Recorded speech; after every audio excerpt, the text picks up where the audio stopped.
Fire.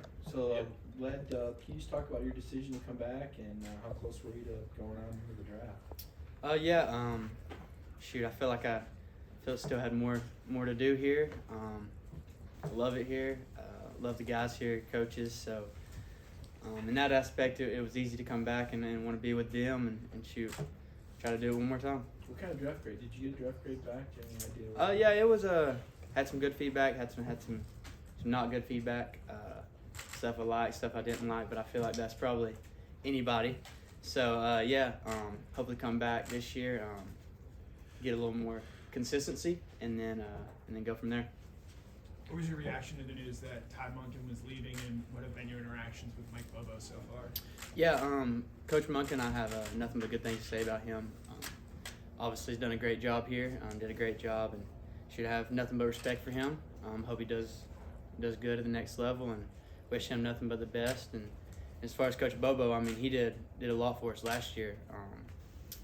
Just helping us out, whether it's calling plays or just giving us a little insight on how to run a route or anything like that. So, shoot, I'm super excited that he's here and that he's taken over, and I'm looking forward to it, and I feel like we can be better than ever. Have you had to learn a lot of new things playbook-wise as a new coordinator is taking over?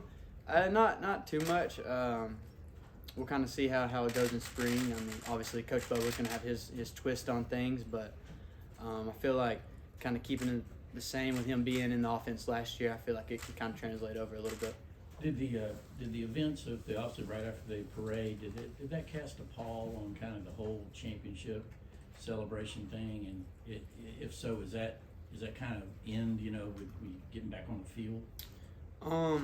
You talking about like the crash, the wreck and stuff? Yeah. I mean, that's a sad situation, and it still is. And we're doing everything we can to honor Devin and Chandler. That was our family, and to see something happen like that, it's never easy. It's still not easy, and we're just trying to do everything we can to honor them and represent them the right way. It's tough. I mean, you don't really know what to do in that situation. I don't think anyone did. Coach Smart would be the first one to say that. So just doing everything we can to just be there for their families and for each other, and I feel like that's the way we're approaching it, and it's not like we're just gonna spring ball start them, so we're forgetting about that. They'll forever be with us and be a part of this program. So, we're just doing everything we can to lean on one another and love each other.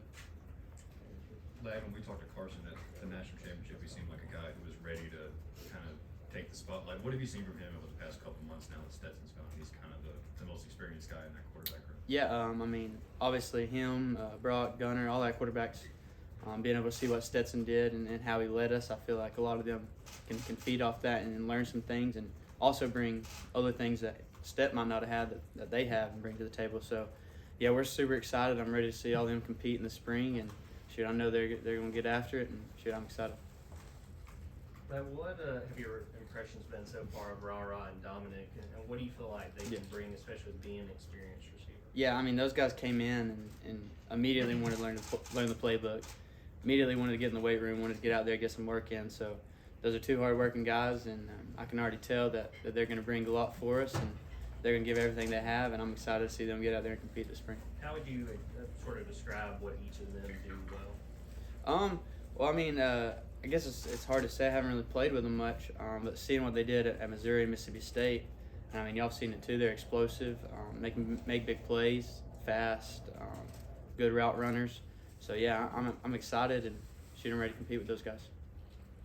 Ladd, how do you and Day and everyone kind of fit in terms of X, Y, different positions, outside, inside? How does that kind of change the picture, wide receiver room? I think anytime you have a new team, we lost a lot of guys to the draft, some to the portal, and then obviously some of the young guys coming in with Dom and Rah. I really just kind of seeing how we work best and what fits best, and I feel like that's something spring kind of helps with, kind of deciding what kind of team we're going to be going into the fall. So I feel like just getting reps and really seeing who fits where. I'm not really sure where that's going to be.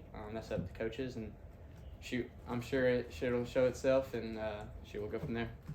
Is there any change in all in terminology? Do you know? I'm sure there'll be a twist on things.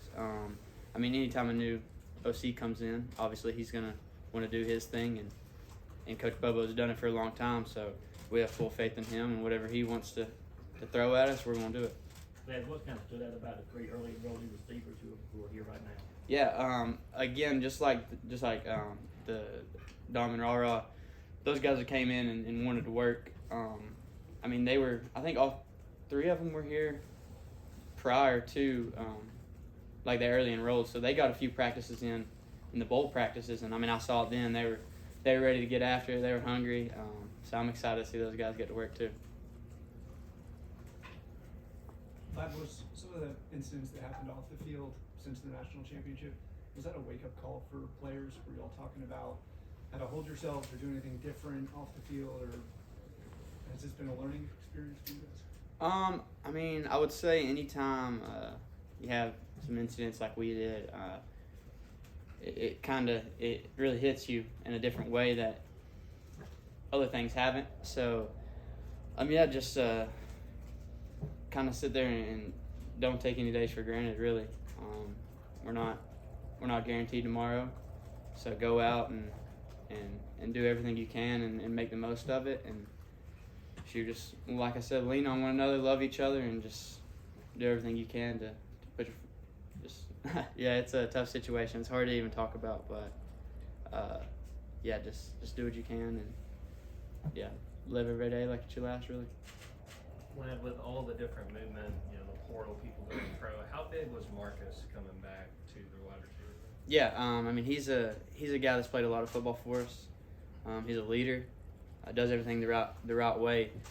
So just to have him come back and his experience, and I feel like me and him can be some guys that can show the younger guys what it's like and how to practice and do things like that. So it was huge coming back. I'm glad he came back because I love Marcus too. So not everyone does. So yeah, we're excited.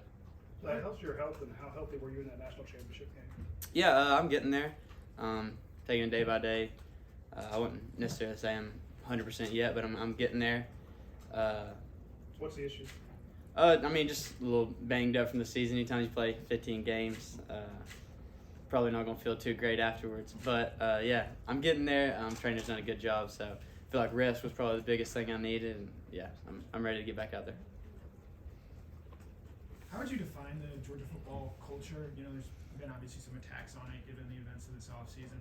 From someone inside the program, what does it look like? Yeah, I mean, I feel like our coach has done a good job really being proactive instead of reactive. Like we're staying on top of it. And, I mean, if you sit there and think about it, any 18 to 21-year-old kid, if you don't make a mistake, it's kind of silly to think that that's not going to happen. So really the main thing is if something happens, you learn from it. And if you don't, then that's where it gets bad. But I think we've done a good job. Our coach has done a good job of really setting us up the right way and putting people in our lives that can show us how to live and how to do the right thing. So, yeah, I think it's stronger than ever, and I think we're going to continue to build that.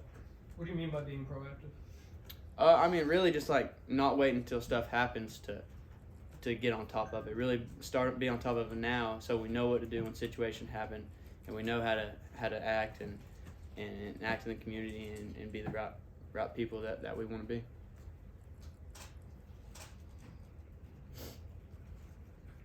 Any more questions for Ladd? Okay, Ladd, thank you. Appreciate y'all. Thank you.